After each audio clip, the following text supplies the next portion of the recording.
ఎప్పుడు మనమంతా పనిని చేసినప్పుడు. ఎంతసేపు ఇంటి దగ్గర బోధ దవ్వుకోవటం, దూడ దగ్గర పేడకాడ తీసుకోవటం, అయ్యా నాకు రెక్కాడితే కానీ డొక్కాడదంట ఆమెకి. ఇక వీళ్ళందరికేం ఓ కోట్లు ఉన్నాయి. ఆ సిస్టర్ గారికి ఒక్కదానికి రెక్కలో డొక్కలు ఆడుతున్నాయి. ఇక మిగిలిన వాళ్ళకి ఎవరికి ఆటల.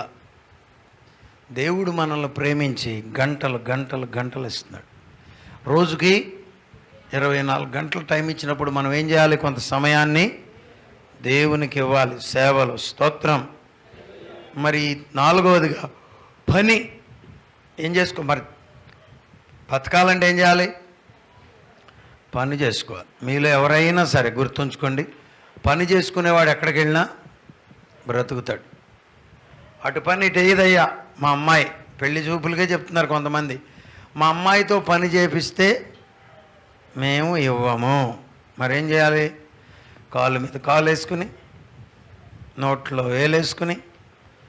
ఏమమ్మా బాగా చెప్తున్నారు మీరు. ఒక ఆవిడైతే అసలు టీవీ ముందే కూర్చోవాలని చెప్తుంది. ఒక ఆవిడ అందా 40,000 ఇచ్చానయ్యా జీతం కదా అని ఏమంటారు, కట్నం, పిల్లని పనికి పంపిస్తారనేనా అంది. బో ఇక 40,000 ఇస్తే ఎన్ని రోజులు తింటారని పెద్దమ్మగారు అడుగుతున్నారు. చెప్పండి. దేవునికి స్తోత్రం. హల్లెలూయా. తెల్లారిపాటికి అయిపోతాయి కృప లేకపోతే.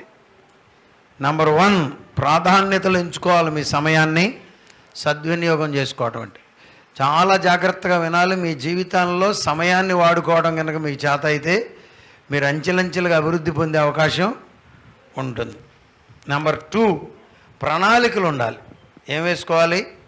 ప్రణాళికలు అంటే ప్లాన్స్ చేసుకోవాలి. నేను నా సమయంతో ఏం చేస్తాను, నా జీవితంతో ఏం చేస్తాను, బుధవారం ఏం చేస్తాను, శనివారం ఏం చేస్తాను. చదువైనా సరే ప్రణాళికగా చదువుకోవాలి. కొంతమంది ఇక ఎక్కడ ప్రణాళిక లేదు, ఏం లేదు, చీపురు పుల్ల పెట్టి ఏదన్నా బైబిల్లో ఒక వచనం తీయటం, ఇక ఇక్కడే మాట్లాడుతున్నాడండి ప్రభు. అట్లా కాదు. కొంతమందికి మనకి ప్రణాళిక లేకపోతే ఎటు పడితే అటు పోతాం. అది లేదు, ఇది పని లేదు, ఇక ఎటు పడితే అటు పోతాం. అట్లా ఉండడానికి లేదు. ప్రణాళికలు వేసుకోవడం అంటే రేపు మనం చేసుకునే పని అంతా ఈరోజే ప్లాన్ చేసుకోవాలి. అమెరికా డెవలప్ అవ్వడానికి కలిగిన కారణాల్లో కారణం ఏంటంటే సేవకులు కూడా సంవత్సరం అంతా ఎక్కడ ఉంటారో ముందే ప్లాన్ చేసుకుంటారు. ఇప్పుడుకిప్పుడు ఫోన్ చేసి, హలో నేను అమెరికా వస్తున్నాను, మీ చర్చిలో మాట్లాడవచ్చా అంటే, కుదరదు బాబు, సంవత్సరం ముందు అయితే బాగుండేదని చెప్తారు. చూసారా? ప్రణాళికలు ఉండాలి.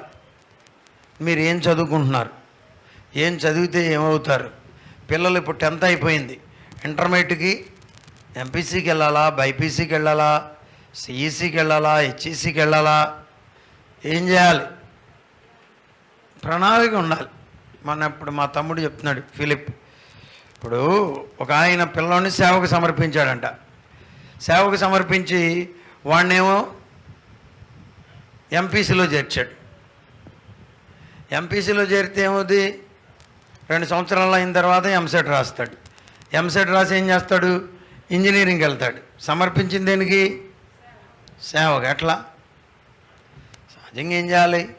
సేవకు సమర్పించినప్పుడు హెచ్ఈసీ తీసుకుంటే హిస్టరీ తెలుస్తుంది, సివిక్స్ తెలుస్తుంది, ఎకనామిక్స్ తెలుస్తుంది. తర్వాత బైబిల్ ట్రైనింగ్కి వెళ్తే ఇంకా కొంత హిస్టరీ తెలుస్తుంది. సిద్ధపడి వాక్యాన్ని చెప్పగలుగుతాడు. వాడు ఇంజనీర్ అయిన తర్వాత నువ్వు వచ్చి సేవ చేయమంటే కష్టమా తేలిక? కష్టమే. ప్రణాళిక ఉండాలి. పడుకోబోయే ముందే రేపు ఏం చేస్తామో రాసుకుంటే మంచిది. ముఖ్యమైన పనులన్నీ మొదట చేసుకోవాలి. చెప్పండి, ఏం చేయాలి? ముఖ్యమైన పనులన్నీ మొదట చేసుకోవాలి. ఆడపిల్లలు ఎంతమంది ఉన్నారు ఇక్కడ? చేతులు చూపించండి. ఆడపిల్లలు. మన పెద్దోళ్ళు వాళ్ళు ఏం చెప్పారంటే, అన్నిలు ఏం చెప్పారంటే, పొద్దుటే లేవడంలోనే తల దూకుని ముఖమడి కనుక్కొని శుభ్రంగా, అన్నిలైతే ముగ్గు బొగ్గు వేయమని చెప్పారు. మనం ముగ్గు లేదన్నామని చెప్పి వీళ్ళు ముఖం కడుక్కోవటం కూడా మానేశారు. 12 దాకా పళ్ళు తోమపోతే ఎట్లా? ఏమా? ప్రొద్దుటే లేచి మీరు సిద్ధపడాలి. ఆమె ముఖ్యమైన పనులు మొదట చేసుకోవాలి. అత్యవసరం కాని వాటిని తర్వాత చేసుకోవాలి. అనవసరమైన వాటిని పెట్టుకుంటే అవసరమైన పని అంతా పోతుంది. ఈ సమస్య నాకు కూడా ఉంది. పనులు ఏవి ప్రధానమైనవో కావో చూసుకోవాలి. మీ సమయం ప్రత్యేకంగా వాడబడాలి. నీట్గా మీ సమయాన్ని మీరు వాడుకుని పైకి రావాలంటే బైబిల్ చెప్పినట్లుగా మీరు కొన్ని చోట్ల నో అని చెప్పాలి.